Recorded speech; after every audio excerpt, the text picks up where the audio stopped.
Doctor فرحت ہاشمی صاحبہ کے مستند بیانات سننے کے لیے ہمارے چینل قرآنک پلس کو سبسکرائب کریں۔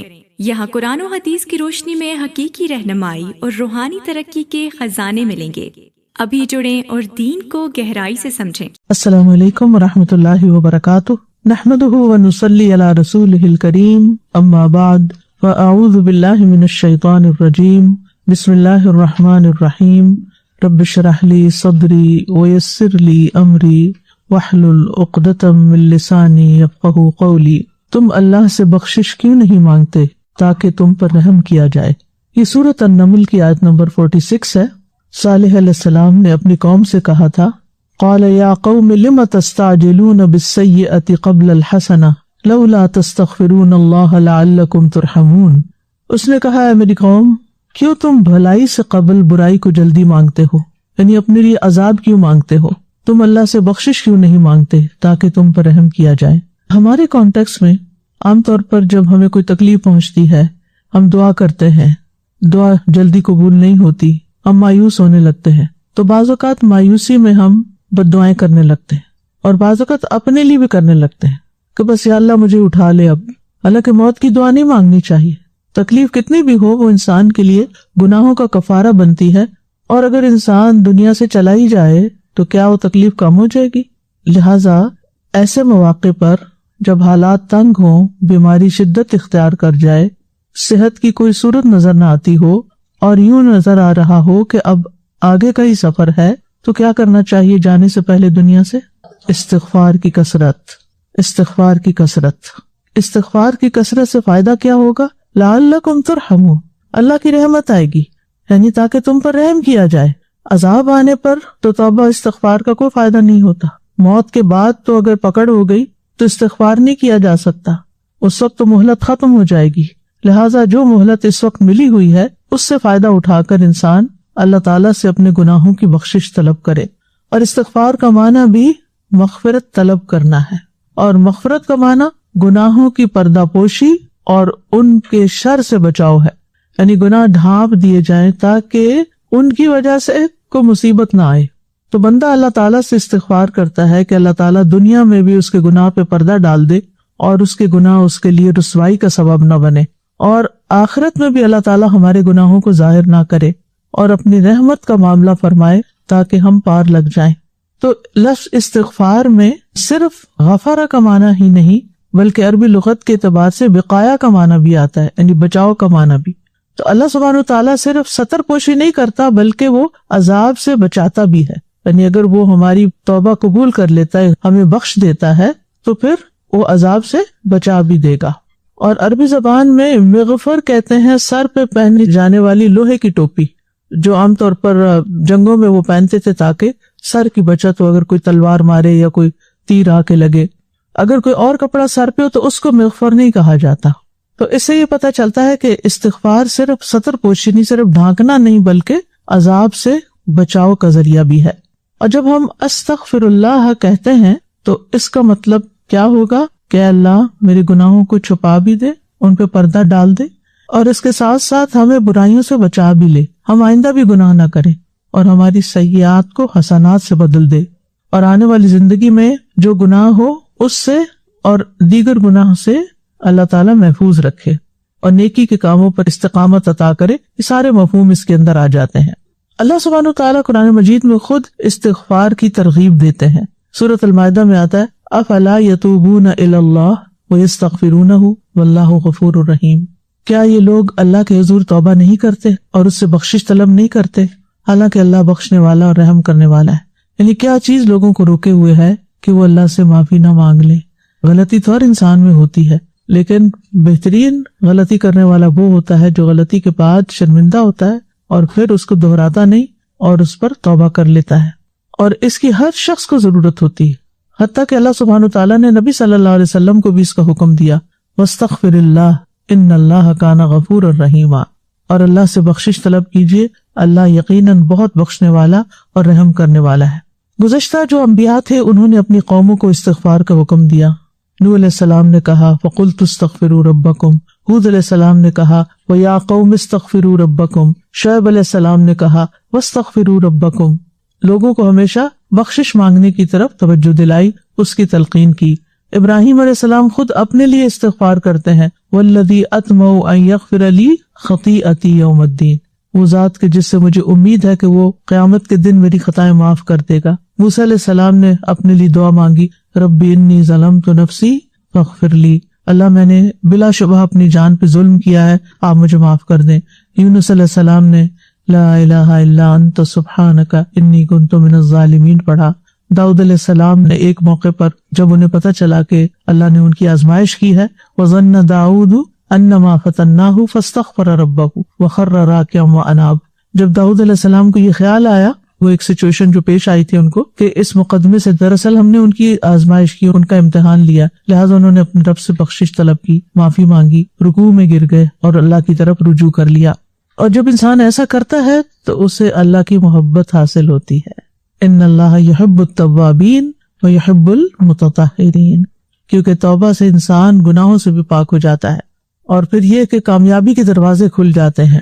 وتوبوا الی اللہ جمیعا ایھا المؤمنون لعلکم تفلحون، یعنی اگر کوئی بھی مسئلہ اٹکا ہوا ہے، زندگی میں کوئی رکاوٹ آئی ہوئی ہے، تو بجائے اس کے کہ اس بات میں انسان اپنا دماغ لگائے کہ مجھ پہ کس نے جادو کر دیا ہے یا مجھ پہ کس کی نظر لگ گئی ہے، تو وہ کثرت سے استغفار شروع کر دے، کیونکہ استغفار سے انسان کی جسمانی قوت اور نفسیاتی قوت میں بھی اضافہ ہوتا ہے، کیونکہ قرآن مجید میں آتا ہے وَيَا قَوْمِ اسْتَغْفِرُوا رَبَّكُمْ ثُمَّ تُوبُوا إِلَيْهِ يُرْسِلِ السَّمَاءَ عَلَيْكُمْ مِدْرَارًا وَيَزِدْكُمْ قُوَّةً إِلَىٰ قُوَّتِكُمْ، کہ استغفار کی بدولت اللہ تعالیٰ تمہاری موجودہ قوت میں مزید قوت کا اضافہ فرمائے گا، اور اس کے ساتھ ساتھ یہ کہ تم پر خوب برسنے والے بادل بھیجے گا۔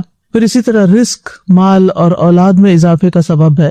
وَقُلْتُ اسْتَغْفِرُوا رَبَّكُمْ إِنَّهُ كَانَ غَفَّارًا يُرْسِلِ السَّمَاءَ عَلَيْكُمْ مِدْرَارًا وَيُمْدِدْكُمْ بِأَمْوَالٍ وَبَنِينَ وَيَجْعَلْ لَكُمْ جَنَّاتٍ وَيَجْعَلْ لَكُمْ أَنْهَارًا، تو میں نے کہا اپنے رب سے معافی مانگ لو، یقیناً وہ ہمیشہ سے بہت معاف کرنے والا ہے، وہ تم پر بہت برستی ہی بارش اتارے گا، اور وہ مالوں اور بیٹوں کے ساتھ تمہاری مدد کرے گا، تمہیں باغات عطا کرے گا، تمہارے لیے نہریں جاری کر دے۔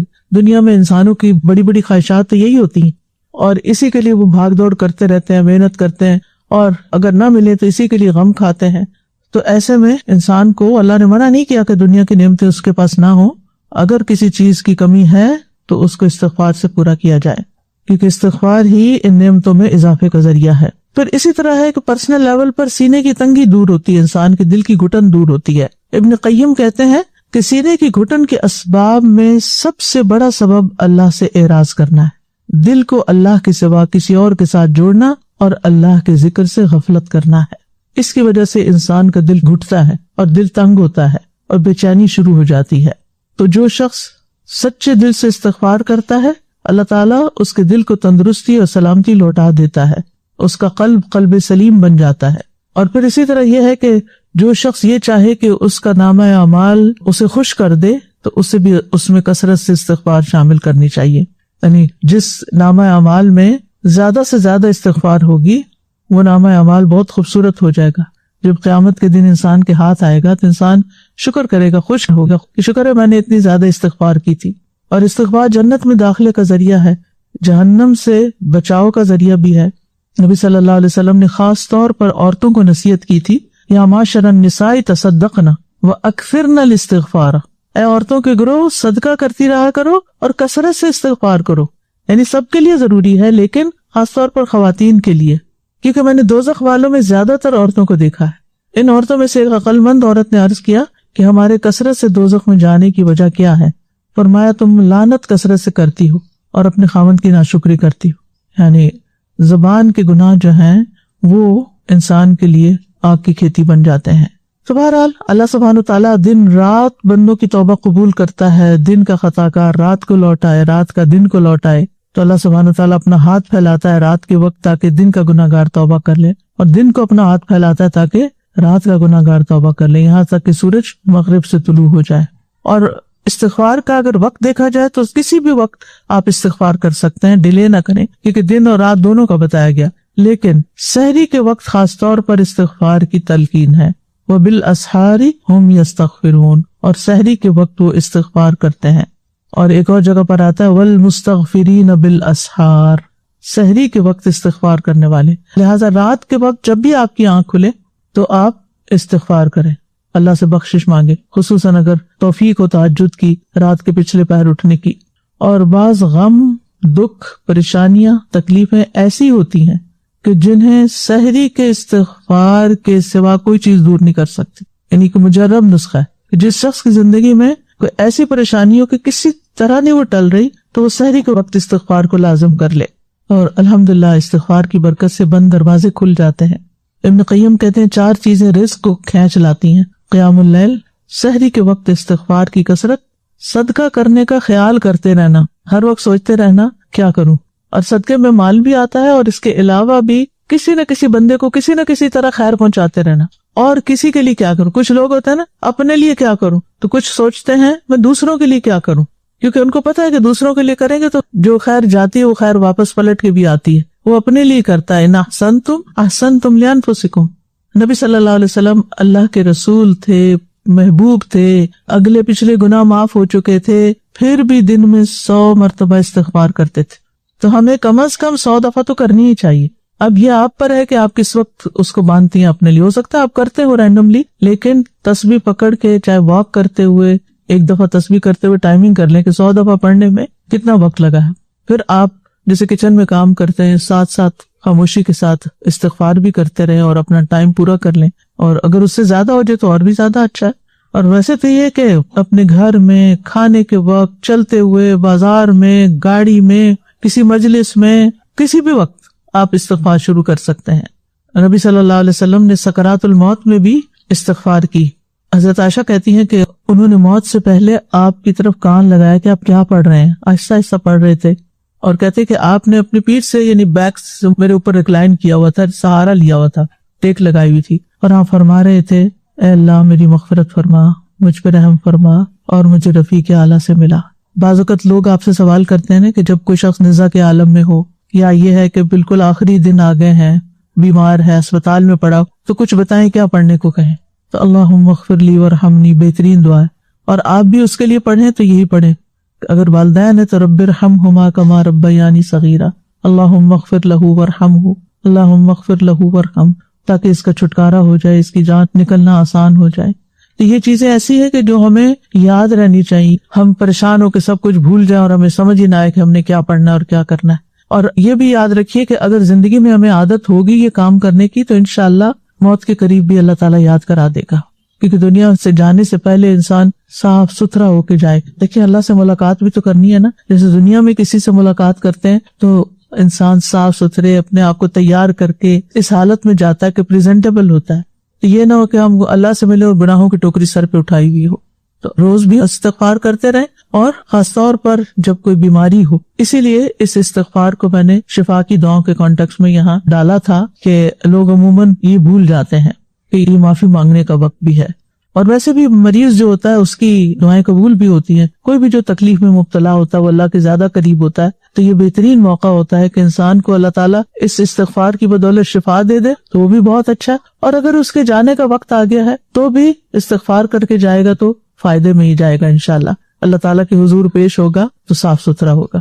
جب فوت ہو جاتے ہیں تو اس وقت بھی استغفار کی بات کرنی چاہیے۔ لوگ پوچھتے ہیں نا کہ مردوں کے لیے کیا پڑھیں، جانے والوں کے لیے کیا پڑھیں، تو الحمدللہ میت کی بخشش کی دعا جو ہے، جو ابھی فوت ہوا اس کے لیے بھی اور جو سالوں پہلے فوت ہو چکے ہیں ان کے لیے بھی، یعنی یہ بخشش کی دعاؤں کا جو کارڈ ہے نا، میت کی بخشش کی دعا کا کارڈ، عام طور پر سب سوچتے ہیں کہ جب کوئی فوت ہو جائے تو اس کے گھر میں بانٹ دیں اور لوگ سپاروں کی جگہ چلیں دعا پڑھ لیں۔ ٹھیک ہے میت کو ضرورت ہوتی، لیکن یہ نہ سوچیں کہ بس اب وہ ایک دفعہ فوت ہوا تھا تو ہم نے اس کے لیے دعائیں خیر کر دی تھی اور اب ضرورت نہیں، ابھی بھی اپنے والدین کے لیے۔ ویسے تو ہم نماز میں پڑھتے ہیں ربنا اغفر لی ولوالدی وللمؤمنین یوم یقوم الحساب، ٹھیک ہے، یعنی ڈیلی اپنا معمول بنا لیں۔ آپ کہیں گے ہر روز ہم ایک کام اور لدوا دیتے ہیں، یہ بھی ڈیلی معمول بنا لیں۔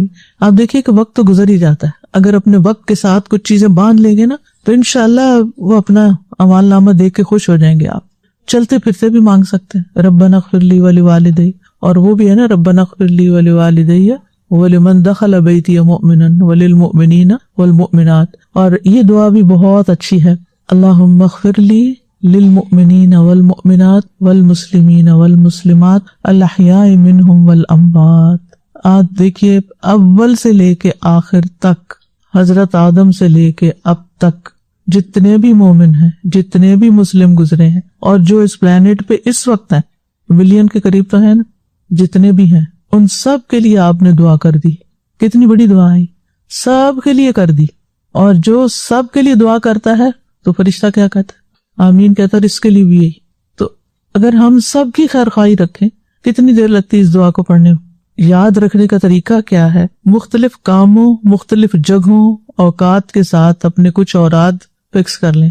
یہاں کھڑے ہونا ہے تو یہ پڑھنا ہے، ادھر داخل ہونا ہے، اس کمرے میں جانا ہے تو یہ پڑھنا ہے، لانڈری کرتے وقت یہ پڑھنا ہے، کلیننگ کے وقت یہ پڑھنا ہے، گروسری کے وقت یہ پڑھنا ہے. یعنی اپنے ساتھ خود ہی ہر ایک اپنی سہولت کے مطابق کچھ چیزیں، تاکہ جب آپ اس سچویشن میں داخل ہوں ساتھ ہی اپنا وہ ذکر شروع کر دیں. تو اس طرح کچھ مس نہیں ہوگا، کیونکہ ہم اپنے کام تو نہیں چھوڑ سکتے نا. یہ ساری چیزیں تو زندگی کے ساتھ لگی ہوئی ہیں، یہ تو کرنے ہی کرنے ہیں یہ کام. لیکن حکمت اور عقل مندی کا تقاضا یہ ہے کہ ان کاموں کے ساتھ چیزیں باندھ کر بیلنس کر لیں. کیونکہ ورنہ کیا ہوتا ہے، ہم ایک چیز شروع کرتے ہیں تو اسی پہ لگ جاتے ہیں، دوسری چھٹ جاتی، دوسری کرتے ہیں تو تیسری. لیکن سب چیزوں کا اہتمام کرنا ضروری ہے، اتنا حصہ. وہ صرف گناہ نہیں معاف کرتا، ساتھ جنت کا بھی وعدہ کرتا ہے، اور رزق کا، اور اولاد کا، اور باغات کا، اور انہار کا. یعنی ہم نے تو استغفار کی تھی تاکہ ہمارے گناہ معاف ہو جائیں. اللہ کا کرم دیکھیے کہ وہ صرف معاف ہی نہیں کرتا بلکہ مزید اتنی نعمتیں بھی عطا کرتا ہے. اس سے بڑا مہربان کون ہو سکتا ہے؟ اب دنیا میں آپ دیکھیں، کسی کے ساتھ آپ زیادتی کر جائیں تو اب کیا ہوتا ہے؟ آپ اس سے سوری کرتے ہیں، اور غصے سے جواب دیتا ہے کہ کوئی سوری نہیں، معاف نہیں کرتا. اور کچھ بھلے مانس شریف لوگ ہوتے ہیں، کہتے ہیں اچھا جاؤ کوئی بات نہیں، اٹس اوکے، معاف کر دیتے ہیں. لیکن اب یہ تھوڑی دیتے شاباش تو نہیں دیں گے نا ساتھ، کوئی کوئی انعام تو نہیں دیں گے کہ تم میرے سے سوری کرنے آئے ہو، چلو میں تمہیں کچھ چاکلیٹ دے دیتا ہوں. یہ تو کوئی نہیں کرتا دنیا میں. پھر اللہ تعالیٰ کی جو رحمت ہے نا، وہ بندوں کے اندر کہیں بھی نہیں ہے. اگر آپ کے لیے نیکی کے دروازے کھل رہے ہیں نا، تو اس کا مطلب ہے کہ اللہ نے آپ پہ رحم کر دیا ہے. ٹھیک ہے نا؟ کیونکہ نیکی کی توفیق نہ ہونا اللہ کی ناراضگی کی علامت ہوتی ہے. اور نیکیوں کا شوق ہو جانا، اور خیر اور بھلائی کے کام سوچنا، اور آگے سے آگے بڑھنے کا سوچنا، یہ اللہ کی رحمت کی علامت ہوتی ہے. جی کوانٹٹی پوچھ رہی تھی استاذہ کہ ساروں کو پڑھنا چاہوں تو. اچھا ہاں، یہ اچھا سوال کیا انہوں نے، ساروں کو پڑھنا چاہوں تو کیا کروں.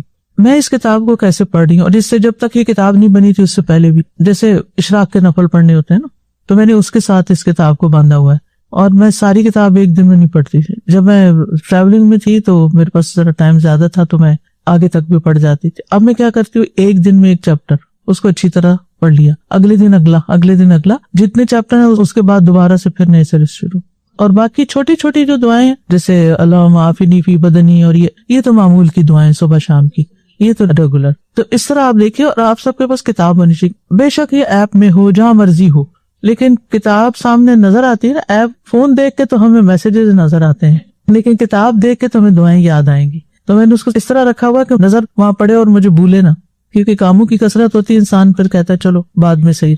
تو بعد میں نہیں، ابھی رات کو جب آنکھ کھلے تو یہ پڑھا جائے، لا الہ الا اللہ وحدہ لا شریک لہ لہ الملک و لہ الحمد وہو علی کل شیء قدیر، الحمد للہ وسبحان اللہ ولا الہ الا اللہ واللہ اکبر، اللہم اغفر لی.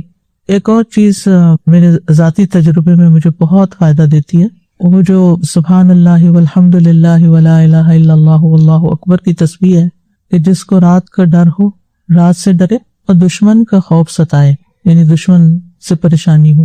اور سب سے بڑا دشمن تو شیطان ہی ہے جو وسوسے وارہ ڈالتا ہے. چلیں اگر انسانوں میں سے ہی کوئی دشمن نہ بھی ہو نا، اگر کوئی شخص آپ کو بار بار تکلیف دیتا ہو اور آپ ہرٹ ہو جاتے ہو، یا کسی کی حرکتوں سے آپ تکلیف میں آ جاتے ہو، آپ اس کو بھی پڑھ کے دیکھیں، ذرا اس تکلیف میں پڑھ کے دیکھیں.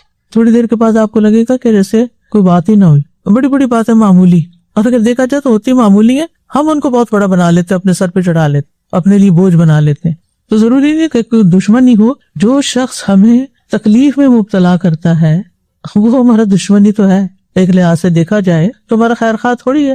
اور ایسے لوگ ہوتے ہیں زندگی میں، ہر ایک کی زندگی میں کوئی نہ کوئی ایسا شخص ہوتا ہے. اور اگر کوئی انٹینشنلی نہ بھی کرتا ہو تو کچھ لوگ ہوتے ہیں جن سے آپ کو چیڑ ہوتی ہے. چیڑ کا لفظ تو اردو کا تو نہیں ہے، پتہ نہیں کس زبان کا ہے، لیکن کچھ لوگوں سے آپ کو چیڑ ہوتی ہے نا، ان کی حرکتوں سے چیڑ ہوتی ہے، اور آپ اوائڈ بھی نہیں کر سکتے.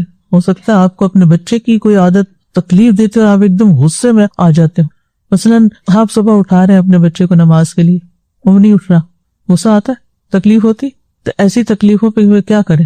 اپنی تکلیف دور کریں. اس نے تو اٹھنا ہے اپنی مرضی سے، الحمدللہ اب ایسا کوئی مسئلہ میری زندگی میں نہیں ہے، اللہ کا شکر ہے، سارے ذمہ دار ہو گئے. لیکن جن کے چھوٹے بچے ہیں ان کے لیے خاص طور پہ کہوں گی، ماں باپ کے لیے چھوٹی چھوٹی چیزیں تکلیف کا باعث بن جاتے ہیں. پھر کیا ہوتا ہے، دن کا آغاز ہی چیخنے چلانے سے گھر میں شروع ہو جاتا ہے، فرسٹریشن سے، رونے سے.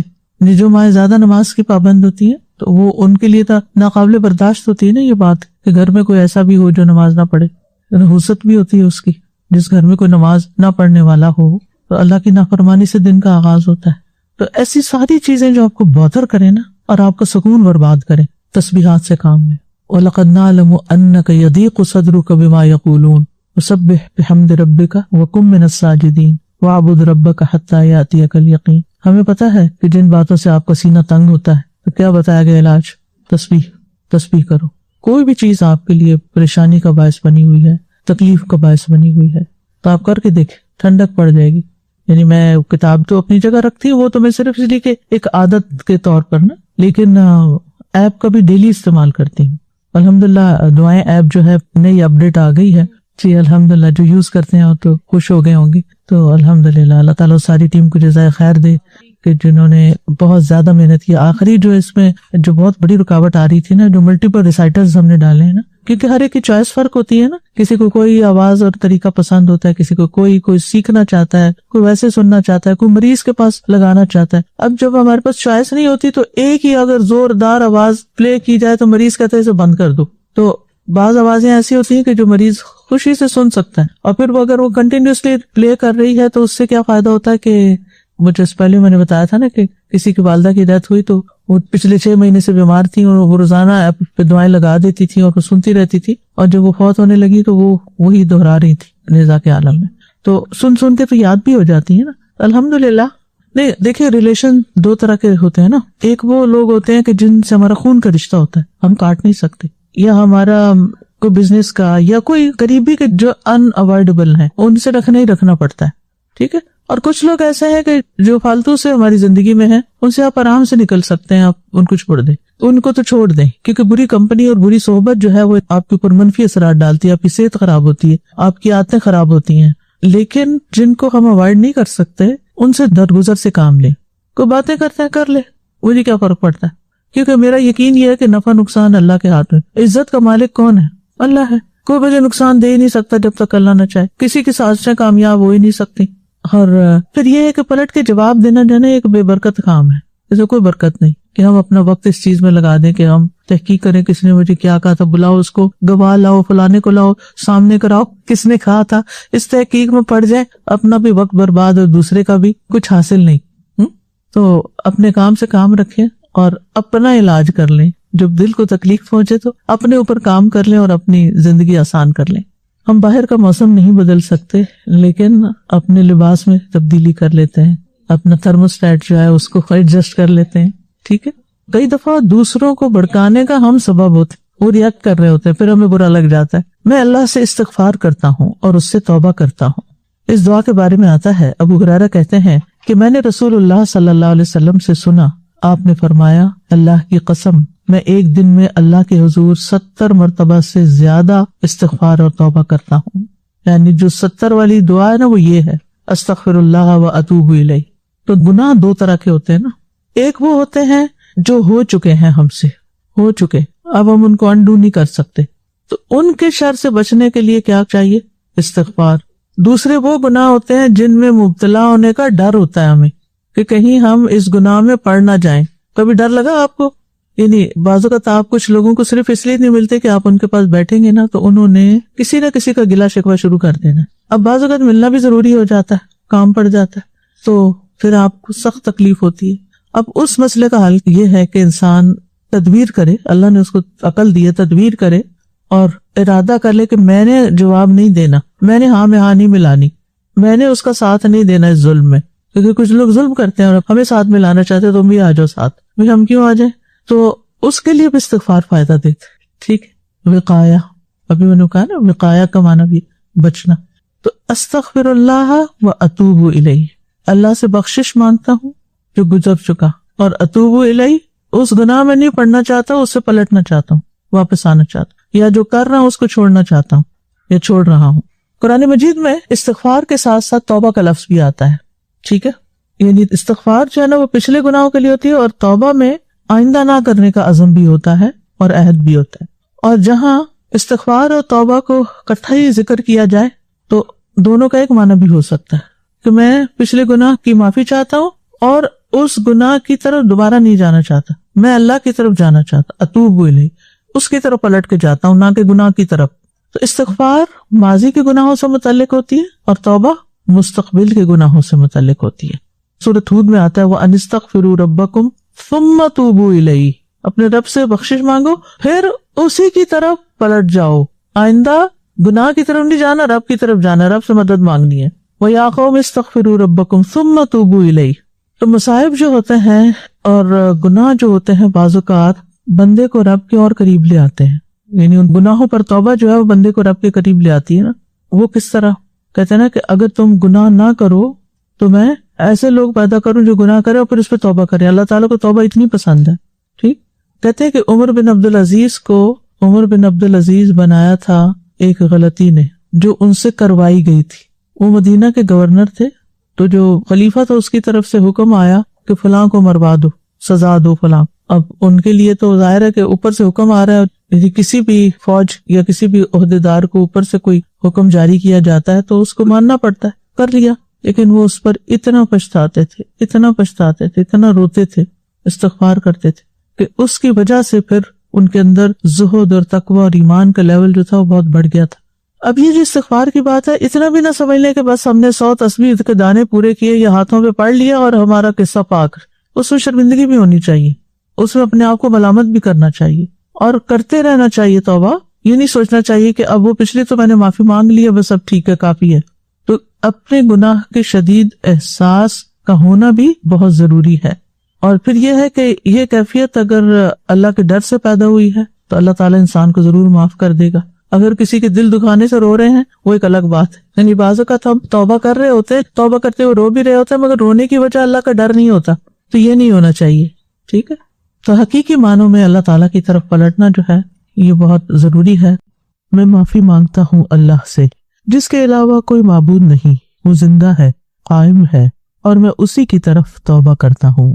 بلال بن یسار بن زید جو نبی صلی اللہ علیہ وسلم کے آزاد کردہ غلام تھے، انہوں نے رسول اللہ صلی اللہ علیہ وسلم کو فرماتے ہوئے سنا، جو شخص یوں کہتا ہے استغفر اللہ الذی لا الہ الا هو الحی القیوم واتوب الیہ، میں معافی مانگتا ہوں اللہ سے جس کے علاوہ اور کوئی معبود نہیں، وہ زندہ ہے، قائم ہے، اور میں اسی کی طرف توبہ کرتا ہوں، تو اس کو بخش دیا جاتا ہے اگرچہ وہ میدان جنگ سے بھی بھاگا ہو. میدان جنگ سے بھاگنا کبیرہ گناہ ہے، بہت بڑے ہلاک کر دینے والے گناہوں میں سے ہے. یعنی 7 ہلاک کرنے والی چیزیں جو ہیں ان میں سے ایک میدان جہاد سے، میدان جنگ سے بھاگ جانا، یعنی پیٹ پھیر کے چلے جانا. تو اس لیے اگر اس دعا کے پڑھنے سے اتنا بڑا گناہ معاف ہو سکتا ہے تو دیگر گناہ بھی معاف ہو سکتے ہیں. لیکن یہ یاد رکھیے کہ گناہ پہ قائم رہتے ہوئے کہ کرتا چلا جائے، انسان انسسٹ کرے گناہ پر اور ساتھ استغفر اللہ بھی پڑھے تو یہ فائدہ نہیں دیتا. بہرحال اس دعا سے کبیرہ اور صغیرہ دونوں گناہوں کی معافی ممکن ہے. یعنی دیگر کبیرہ گناہ جیسے والدین کی نافرمانی ہے، جیسے اور غلط کاموں میں ملوث ہونا جن کی حرمت واضح طور پر آ چکی ہے، تو ان سب گناہوں سے معافی مانگنے کے لیے یہ دعا بہت فائدہ مند ہے. لیکن پورے یقین اور پورے وثوق کے ساتھ مانگنا چاہیے. یہ نہیں سوچنا چاہیے کہ پتہ نہیں اللہ تعالیٰ معاف کرے گا یا نہیں. ان اللہ یغفر الذنوب جميعا، بے شک اللہ تعالیٰ تو سارے گناہ معاف کر سکتا ہے. ابو ہریرہ کہتے ہیں کہ رسول اللہ صلی اللہ علیہ وسلم نے فرمایا، تم میں سے کوئی شخص اس طرح نہ کہے اے اللہ اگر تو چاہتا ہے تو مجھے بخش دے، اے اللہ اگر تو چاہتا ہے تو مجھ پہ رحم فرما، بلکہ اسے یقین کے ساتھ دعا کرنی چاہیے، کیونکہ اللہ تعالیٰ پر کوئی زبردستی کرنے والا تو ہے نہیں، یعنی کوئی اللہ تعالیٰ کو مجبور تو نہیں کر سکتا. لیکن یقین کے ساتھ دعا ہونی چاہیے، یعنی جتنا ہمارے اندر یقین ہوگا اسی قدر دعا کی قبولیت کا امکان بڑھ جائے گا. اور استغفر اللہ کا معنی تو یہی ہے کہ اللہ تعالیٰ میرے گناہوں کو معاف کر دے، ان سے درگزر فرما، ان کو ڈھانپ دے، ان پر میرا مواخذہ نہ کر. اور پھر الذی لا الہ الا ہو، یعنی صرف استغفر اللہ نہیں کہا بلکہ اللہ سبحانہ و تعالیٰ کی توحید کا ذکر بھی کیا اور اس کی عبودیت کا اقرار کیا کہ تیرے سوا کوئی بھی معبود نہیں. اور پھر اللہ تعالیٰ کے 2 عظیم ناموں الحی القیوم کا بھی ذکر آتا ہے یہاں پر، اور ان کا ذکر جو ہے یہ بخشش طلب کرنے میں بہت فائدہ مند ہے. تو اللہ سبحانہ تعالیٰ زندہ بھی ہے اور قائم رکھنے والا بھی ہے، اور یہ اس کے عظیم ناموں میں سے 2 نام ہیں. اور پھر آخر میں وہ اتوب الیہ، دوبارہ اس بات کا اعتراف ہے کہ میں سچی توبہ کر رہا ہوں، یعنی سچی توبہ کا اقرار اور عزم کر رہا ہوں کہ میں اللہ ہی کی طرف واپس لوٹ رہا ہوں، اور میں ان کاموں کو چھوڑنا چاہتا ہوں جن سے اللہ تعالیٰ ناراض ہوتا ہے. اور توبہ جیسے کہ آپ جانتے ہیں واپس پلٹنے اور رجوع کرنے کو کہتے ہیں، یعنی استغفر اللہ جو ماضی میں ہو چکا ہے اللہ اسے ڈھانپ دے، اور آئندہ کے لیے میں معافی مانگتا ہوں، اب میں اس رستے کو چھوڑ رہا ہوں، اس گناہ کو چھوڑ رہا ہوں. یعنی توبہ دراصل گناہ سے اطاعت کی طرف پلٹنے کا نام ہے، جیسے شرک سے توحید کی طرف آنا، بدکاری سے پاک دامنی کی طرف آنا، تکبر سے عاجزی اور انکساری کی طرف آنا. گویا ہر نافرمانی سے فرمانبرداری کی طرف آنے کو توبہ کہتے ہیں. اور توبہ جو ہے یہ سب کے لیے، یعنی صرف گناہگاروں کے لیے خاص نہیں، بلکہ اللہ کی طرف لوٹتے رہنا، پلٹتے رہنا سب ایمان والوں کے لیے ہے. اللہ تعالیٰ نے حکم دیا وَتُوبُوا إِلَى اللَّهِ جَمِيعًا أَيُّهَا الْمُؤْمِنُونَ لَعَلَّكُمْ تُفْلِحُونَ. تم سب کے سب اللہ کے حضور توبہ کرو، یعنی ہر مسلمان کو توبہ کرنی چاہیے اور اس بات کا ارادہ اور اظہار کرنا چاہیے کہ میں اللہ کی طرف پلٹتا ہوں، یعنی جو میری موجودہ حالت ہے اس پر قائم نہیں رہنا چاہتا، بلکہ اس سے زیادہ اللہ کے قریب ہونا چاہتا ہوں، اللہ کی طرف پلٹنا چاہتا ہوں. رسول اللہ صلی اللہ علیہ وسلم نے فرمایا اے لوگوں گناہوں سے باز آ جاؤ اور اللہ کی طرف رجوع کر لو، اور میں ایک دن میں 100 مرتبہ اللہ کی طرف رجوع کرتا ہوں، اللہ کی طرف پلٹتا ہوں. اور ویسے بھی جب کوئی غلطی ہو جائے تو پھر دیر نہیں لگانی چاہیے، فوری توبہ کر لینی چاہیے، جیسے کہ قرآن مجید میں آتا ہے نا ثم یتوبون من قریب، کہ وہ جلدی توبہ کر لیتے ہیں. تو گناہ کا بوجھ اپنے اوپر لادے نہیں رکھنا چاہیے، کیونکہ بدترین بوجھ ہے. انسان زندہ رہتا ہے تو اس کے اندر ایک گلٹ رہتی ہے، وہ شرمندہ رہتا ہے، اندر سے ایک بوجھ محسوس کرتا ہے، اور اگر مر جائے تو وہ الگ وبال جان ہے. نبی صلی اللہ علیہ وسلم نے فرمایا تم کوئی برائی کرو تو اسی وقت توبہ کرو، چھپی ہوئی برائی کی توبہ چھپے انداز میں نہیں، خفیہ، اور اعلانیہ گناہ کی توبہ اعلانیہ انداز میں کرو. اور اگر کوئی توبہ نہیں کرتا تو یہ اس کے گناہگار ہونے کی دلیل ہے. وَمَن لَّمْ يَتُبْ فَأُولَٰئِكَ هُمُ الظَّالِمُونَ. ابن قیم کہتے ہیں کہ اس آیت میں اللہ تعالیٰ نے بندوں کی 2 قسمیں بیان فرمائی ہیں، ایک توبہ کرنے والے اور ایک ظالم، اور اس کے علاوہ کوئی تیسری قسم نہیں ہے. تو جو توبہ نہیں کرتے وہ کیا کر رہے ہیں؟ اپنے اوپر ظلم کر رہے ہیں. یہ توبہ نہ کرنے والے ظالم شمار ہوتے ہیں. ابن رجب کہتے ہیں جس نے توبہ کیے بغیر صبح اور شام کی، یعنی معافی نہیں مانگی اللہ سے نہ صبح نہ شام، وہ خطرے میں ہے. اسے یہ خوف دامنگیر ہوتا ہے کہ کہیں بغیر توبہ کے اللہ سے ملاقات نہ ہو جائے اور اللہ اس کا شمار ظالموں میں نہ کرے. یعنی اگر کوئی توبہ کیے بغیر مر جاتا ہے تو اس کا شمار پھر ظالموں میں ہو سکتا ہے. اور انسان جب توبہ کرے تو جینوئنلی کرے، سچے دل سے کرے، پورے اخلاص کے ساتھ کرے. یہ نہیں کہ صرف اوپر سے الفاظ ہی ہوں اور ان کی کوئی روح نہ ہو. اسی لیے اللہ تعالیٰ فرماتے ہیں توبوا الی اللہ توبۃ نصوحا، سچی اور خالص توبہ کرو. اور اس کا مطلب کیا ہے کہ اللہ ہم یہ گناہ چھوڑنا چاہتے ہیں اور واپس کبھی بھی اس کی طرف نہیں پلٹیں گے، اور اس گناہ پر انسان شرمندہ بھی ہو اور آئندہ نہ کرنے کا عزم بھی ہو. اور پھر ایسی توبہ ہو کہ جس سے انسان کو حقیقی فائدہ بھی ہو کہ واقعی وہ اس دلدل سے باہر نکل آیا. یعنی توبہ جو ہے وہ گناہوں کی معافی کا ذریعہ تو ہے ہی، گناہوں کو چھوڑنے کا ذریعہ بھی ہے. عملی طور پر انسان گناہوں کو ترک کر دے. اور ندامت کا کیا مطلب ہوتا ہے کہ میں نے جو کیا ہے وہ غلط کیا ہے، میں اس پر شرمندہ ہوں. اور اسی لیے کہتے ہیں الندم التوبہ، نادم ہونا جو ہے، اقرار کر لینا، شرمندہ ہونا، یہی دراصل توبہ ہے. اور پھر اصرار نہ کرنا اور آئندہ زندگی پہلے سے بہتر ہو جانا، یعنی نیک کاموں میں اضافہ ہونا اور اپنی اصلاح کرتے جانا. اور پھر یہ ہے کہ جب کوئی توبہ کرے اور پکی توبہ کرے تو اس کے پچھلے گناہ بھی معاف ہو جاتے ہیں. لیکن اگر آئندہ دوبارہ انسان اسی کام میں پڑ جائے تو اگلے اور پچھلے سارے ہی کاؤنٹ ہو جاتے ہیں. پھر اس سے بھی ڈرنا چاہیے. یعنی مثلا اگر ایک انسان نے توبہ کر لی، اس کے گناہ پچھلے ختم ہو گئے. مثلا کوئی شراب پیتا ہے تو اس نے کیا کیا؟ شراب چھوڑ دی، توبہ کر لی، مسجد جانے لگا، ٹھیک ہو گیا. کوئی چند سال گزرنے کے بعد پھر کوئی ایسے لوگ مل گئے جنہوں نے اس کو پھر ورغلا لیا اور دوبارہ سے پینا شروع ہو گیا اور نمازیں بھی چھوڑ دی. تو کیا ہوا؟ اب نہ صرف یہ کہ آپ کا گناہ بلکہ وہ جو پچھلا ہے وہ بھی ساتھ شامل ہو جائے گا. حدیث میں آتا ہے جس نے بقیہ زندگی میں اچھائیاں کی اس کے پچھلے گناہ معاف کر دیے جائیں گے. اور جو بقیہ زندگی میں بھی برائیاں کرتا رہا اس سے گزشتہ اور آئندہ دونوں زندگیوں میں ہونے والے گناہوں کی پکڑ ہوگی. تو یہ بہت ڈرنے والی بات ہے. اور یہ کہ اللہ تعالیٰ انجام اچھا کرے، اینڈ اچھا کرے، کیونکہ انسان بار بار پھسل جاتا ہے. بعض لوگ کہتے ہیں نا کہ ہم توبہ کرتے ہیں، غلطی چھوڑ دیتے ہیں، لیکن پھر دوبارہ کرنا شروع کر دیتے ہیں. تو یہ تو اپ اینڈ ڈاؤن زندگی میں آئے گا. زندگی بھی سمندر کی لہروں کی طرح ہے، اوپر نیچے ہوتی رہتی ہیں. لیکن اصل بات یہ کہ اختتام کہاں ہوتا ہے. یعنی یہ تو ہو نہیں سکتا کہ ہم ٹوٹلی گناہ فری ہو جائیں. کچھ نہ کچھ چلتا رہتا ہے. انسان ہے، کمزور ہے، گر جاتے ہیں بار بار، پھر اٹھ جاتے ہیں. لیکن یہ نہیں کہ اگر گرے تو پھر گرے ہی چلے جائیں. آپ اس کے ساتھ اچھا کریں تاکہ وہ آپ کے لگائے ہوئے زخم کو بھول جائیں. دیکھیے ایک ہوتا ہے صرف زبان سے کہتے رہنا آئی ایم سوری اور پھر وہی کرنا، سوری بھی کرنا اور وہی کرنا. اس کا مطلب یہ کہ اندر سے کوئی نہیں ہے. اور اگر آپ نے معافی مانگ بھی لی یا اس سے نہیں کہہ سکے شرمندگی کے مارے، لیکن آپ نے وہ غلطی دوبارہ کرنی چھوڑ دی اور آپ نے کسی سے بدسلوکی کی، اب آپ اسے سلوک کر رہے ہیں، تو انشاءاللہ یہ جو آپ کا حسن سلوک ہے وہ اس کو مٹا دے گا. تیرے سوا کوئی معبود نہیں، تو پاک ہے، بے شک میں ہی ظلم کرنے والوں میں سے ہوں. یہ حضرت یونس علیہ السلام کی دعا ہے جب وہ اپنی قوم سے ناراض ہو کر قوم کو چھوڑ کر چلے گئے اور انہوں نے سمجھا کہ اب ان کی پکڑ نہیں ہوگی.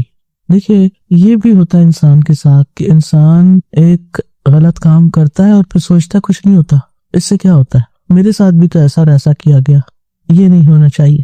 تو بہرحال آپ جانتے ہیں سارا واقعہ کہ کس طرح پھر مچھلی کے پیٹ میں چلے گئے اور انہوں نے وہاں اندھیروں میں جا کے پکارا کہ تیرے سوا کوئی معبود نہیں، تو پاک ہے ہر عیب کمی کوتاہی سے، یقیناً میں ظلم کرنے والوں میں سے ہو گیا ہوں. تو ان کے اس اعتراف کی وجہ سے اللہ سبحانہ وتعالیٰ نے ان کی دعا قبول کر لی اور انہیں غم، مصیبت، اس تکلیف اور پریشانی سے نجات عطا کی. اور پھر ساتھ وعدہ بھی کیا کہ وَكَذَلِكَ نُنْجِي الْمُؤْمِنِينَ، سارے مومنوں کو ہم اسی طرح نجات دیتے ہیں. یہ ہمارے لیے ایک بہت بڑی ہوپ اور امید ہے. اگر ہم بھی اسی طرح دعا کریں گے اور سچے دل سے کریں گے تو اللہ تعالیٰ معاف فرما دیں گے.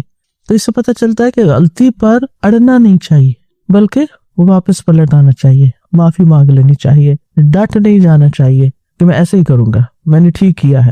اور اپنی غلط بات انسان منوانا شروع کر دے، کسی کی نصیحت پہ کان ہی نہ دھرے اور نصیحت کرنے والے سے نفرت کرے اور اصرار کرے کہ میں نے اب کیا، میں آئندہ بھی کروں گا. تو یہ چیز اللہ تعالیٰ کو پسند نہیں. ہم انسان ہیں، ہم سے غلطیاں ہو جاتی ہیں، لیکن غلطیوں پہ اڑنا نہیں چاہیے. غلطیوں کو مان جانا چاہیے، ان سے سبق سیکھنا چاہیے، ان کی اصلاح کرنی چاہیے، توبہ کرنی چاہیے اور پہلے سے زیادہ بہتر انسان بننے کی کوشش کرنی چاہیے.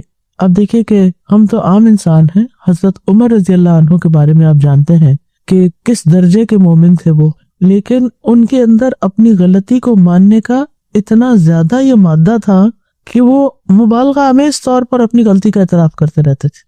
یعنی عام بندوں کی بات، ان کی نصیحت بھی ایسے قبول کر لیتے اور کیا کہتے، لولا فلان لہلک عمر، اگر فلاں شخص نہ ہوتا تو عمر تو ہلاک ہی ہو گیا تھا. یعنی کسی کی نصیحت پر ناراض ہونا تو دور کی بات، اس کو توجہ سے سننا اور اس کو دیر اینڈ دن اپریشیٹ کرنا. اور یہ عمر کون ہیں جن کے بارے میں نبی صلی اللہ علیہ وسلم نے ایک بار برملا فرمایا تھا، اگر میرے بعد کوئی نبی ہوتا تو عمر ہوتا ہے. یعنی اتنے پاک باز متقی انسان جن کو اللہ کے رسول صلی اللہ علیہ وسلم ویلیڈیٹ کر رہے ہیں اور ان کی تعریف کر رہے ہیں. اور جو بائی دی وے یہاں پر سائیڈ نوٹ کے طور پر یہ بات بھی کرتی چلوں کہ اس سے بڑا کریڈٹ کسی کو کیا مل سکتا ہے کسی کی نیکی کا، اور وہ آپ سب کے سامنے ان کی اس نیکی کا اظہار کریں، ان کی تعریف ہی کر رہے ہیں ایک طرح سے.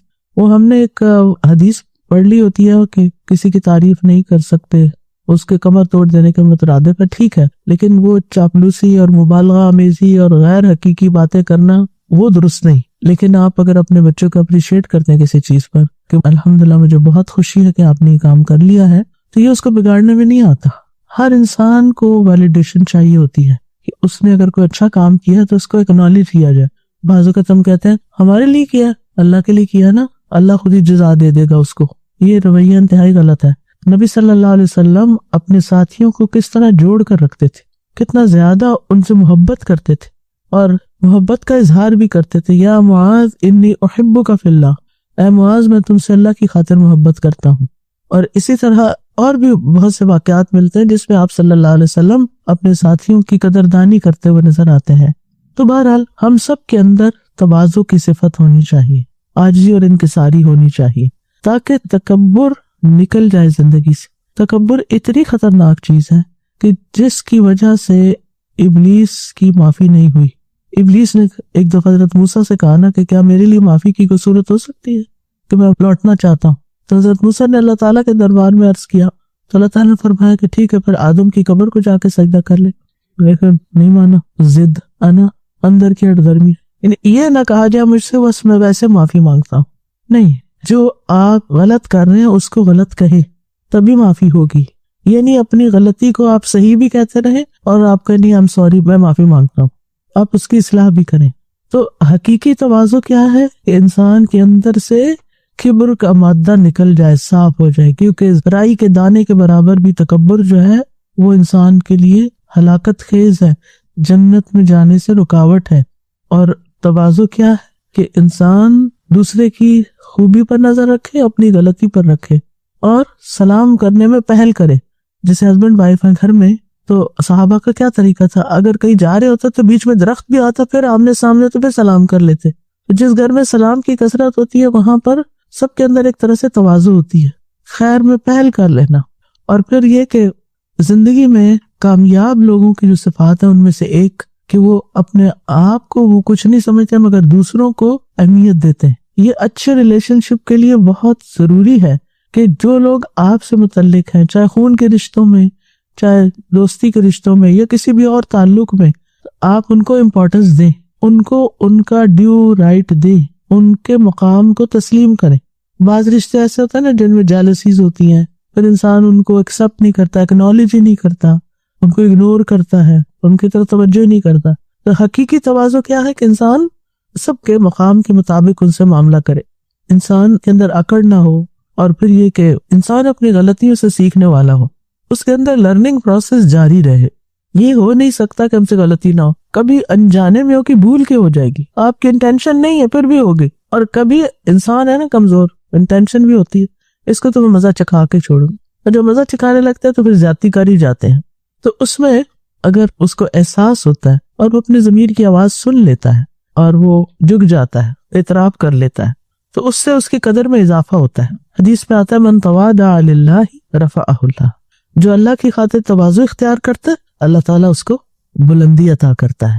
اور اللہ کی خاطر تواضع کیا ہے کہ اس بات سے ڈر جانا کہ اللہ تعالیٰ ناراض ہوگا، انسان اپنی غلطی ماننے میں دیر نہ کرے اور کسی بھی لمحے اس کو یہ کہنے میں کوئی جھجک نہ ہو سوری آئی واز رانگ، میری غلطی ہے.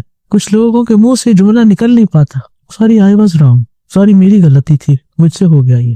کیونکہ عام مزاج کیا ہے، ہر وقت دوسروں کی غلطیاں تلاش کرنا، اور اگر نہیں بھی نا تو ان کو بلیم کرنا. عموماً لوگ بلیم کرتے رہتے ہیں. تو یہاں معافی کس وجہ سے ہوئی؟ انی کنت من الظالمین، تواضع کی وجہ سے، اپنی غلطی ماننے کی وجہ سے. اور ایسا کرنا جو ہے یہ دراصل انسان کی خوبیوں میں، اس کے مقام میں، اس کے درجے میں اضافہ کرتا ہے، اس کے لرننگ پروسیس کو بہتر کرتا ہے. اور جب کبر ہوتا ہے تو انسان اس واقعے کو صحیح طور پر انالائز نہیں کرتا، اپنی غلطی کی جو شدت ہے اس کو نہیں سمجھتا، اور وہ سمجھتا ہے کہ میں نے نہیں مانا لہٰذا میں نے اپنے آپ کو بچا لیا، حالانکہ وہ کھڈے میں گرا ہوا ہوتا ہے. یہ اس کا دھوکہ ہوتا ہے، اس کے نفس کا دھوکہ، کہ وہ سمجھتا ہے کہ وہ کامیاب ہے. اور پھر آپ دیکھیں کہ انسان شکر ادا کرتا ہے کہ اللہ کا شکر ہے کہ جس سے مجھے میری غلطی دکھا دی، اللہ کا شکر ہے کہ جس نے مجھے توبہ کی توفیق دی، اللہ کا شکر ہے کہ جس نے دوسرے سے معافی مانگنے کی میرے اندر ہمت پیدا کر دی. اور یہی اعتراف اصل میں شکر ہوتا ہے کہ یہ سب کچھ مجھے اللہ نے عطا کیا ہے. دوسروں کی خوبیوں کا اعتراف اور اپنی غلطیوں، خامیوں، کوتاہیوں کا اعتراف، یہ انسان کو انسان بناتا ہے.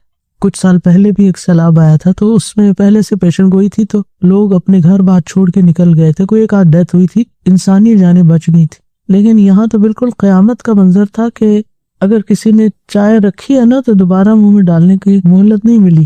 تو مجھے بہت یہ تھا کہ کیا چیز ہوگی، کیوں اللہ تعالیٰ اتنے ناراض ہوئے کہ یعنی کچھ کہتے ہوئے بھی ڈر لگتا ہے. جو ہماری ٹیمیں وہاں پر جا کے کام کر رہی ہیں، ان لوگوں کی ہیلپ کر رہی ہیں الحمدللہ، تو ان میں سے جو ان کو لیڈ کر رہی ہیں ان سے میں نے بات کی. میں نے کہا کہ مجھے اس علاقے کے کچھ عادات یا اخلاق یا حالات تھوڑے سے بتاؤ کہ کیا ہیں. یعنی کہ ایک تو یہ کہ کسی ایک گاؤں کا نام لیا، ایک جگہ کا، کہ وہاں پر ایک بہت بڑا بازار تھا اور لٹرلی لوگ سجدہ کرتے تھے وہاں پر.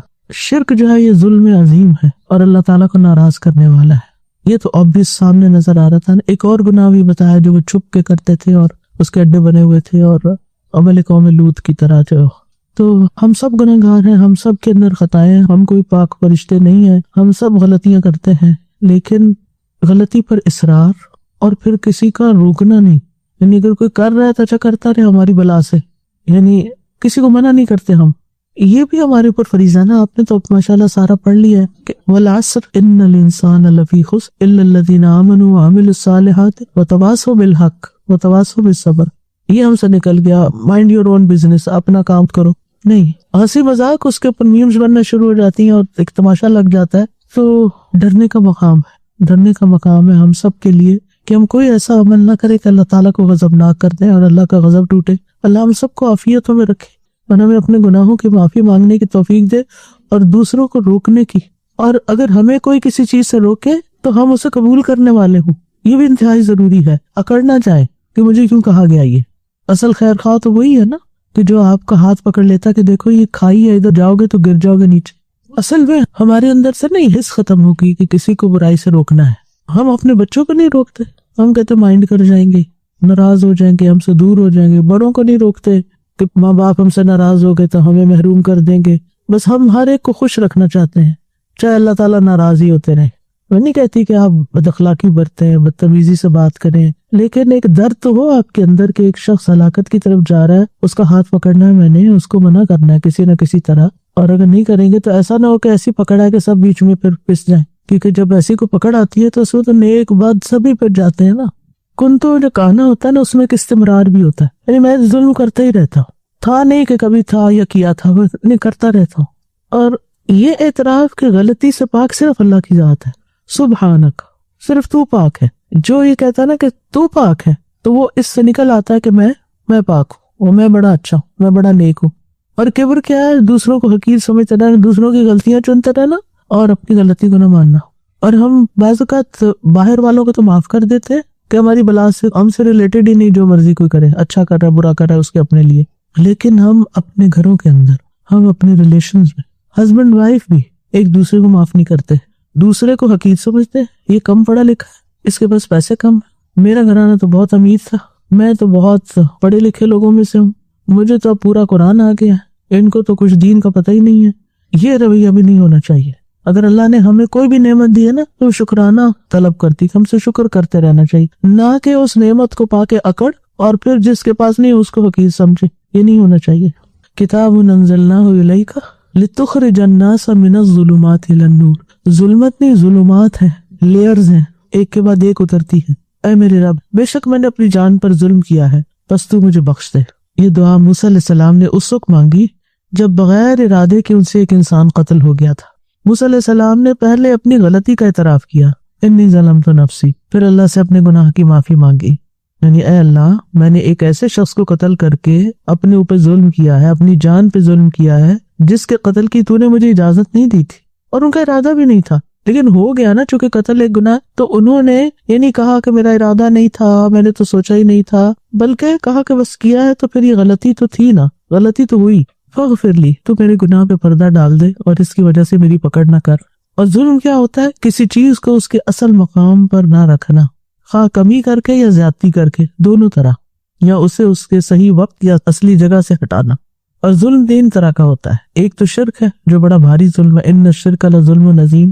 دوسرا وہ ہے جو انسان انسانوں پہ کرتا ہے، ایک بندہ دوسرے پہ کرتا ہے، اور یہ بعض اوقات قریبی رشتوں میں بھی ہوتا ہے. ہسبینڈ وائف ایک دوسرے پہ کر رہے ہوتے ہیں حق نہ دے کر، اور کبھی بہن بھائیوں میں بھی ہوتا ہے یا دیگر لوگوں کے ساتھ ہوتا ہے.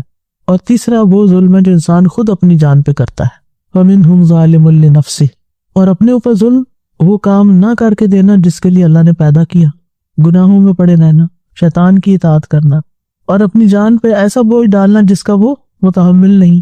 ربنا ولا تحملنا ما لا طاقت لنا به. تو حد سے تجاوز کرنا بھی گناہ ہوتا ہے، حدیں توڑنا. اور موسیٰ علیہ السلام کے اخلاق آپ دیکھیے کہ جان بوجھ کے نہیں بھی کیا، لیکن ان کی کتنی بلند شان ہے کہ پھر بھی اس پہ معافی مانگی اور فوری مانگی. اور یہ انبیاء اور صالحین کا طریقہ رہا ہے. آدم علیہ السلام نے بھی کیا کیا تھا جب انہیں احساس ہوا کہ ان سے غلطی ہو گئی ہے؟ قال ربنا ظلمنا انفسنا، پہلے اپنے اوپر لیا، ظلمنا انفسنا وان لم تغفر لنا وترحمنا لنکونن من الخاسرین۔ تو جو لوگ جہالت کی بنا پہ گناہ کرتے ہیں نا، بھول جاتے ہیں، جیسے موسیٰ علیہ السلام سے بھول یا آدم علیہ السلام سے بھی یا عام انسانوں میں سے بھی کسی سے بھول ہو جاتی ہے تو وہ تو پلٹ آتا ہے، لیکن جو کبر کی وجہ سے گناہ کرتا ہے وہ رجوع نہیں کرتا، وہ نہیں پلٹتا جیسے شیطان نے کیا۔ اور یہی فرق ہے۔ تو ہمیں یہ دیکھنا چاہیے کہ ہم نے صالحین کا رویہ اختیار کیا ہے یا شیطان کو فالو کر رہے ہیں کہ اپنے گناہ کے عذر بہانے ڈھونڈ کر اپنے آپ کو جسٹیفائی کر لیا۔ اور اس دعا سے یہ پتہ چلتا ہے کہ انسان انسان ہے، چاہے اللہ تعالیٰ اس کو ایک پیغمبر کے طور پر منتخب کر لے پھر بھی وہ انسان ہوتا ہے، اور اگر اتنے بڑے مقام پہ پہنچ کر خطا ہو سکتی ہے تو پھر ہر انسان سے خطا ہو جاتی ہے۔ لیکن یہ یاد رکھیے کہ یہ رسالت سے پہلے کا واقعہ ہے، اور آدم علیہ السلام کا بھی واقعہ رسالت سے پہلے کا، جب وہ ایک عام انسان تھے۔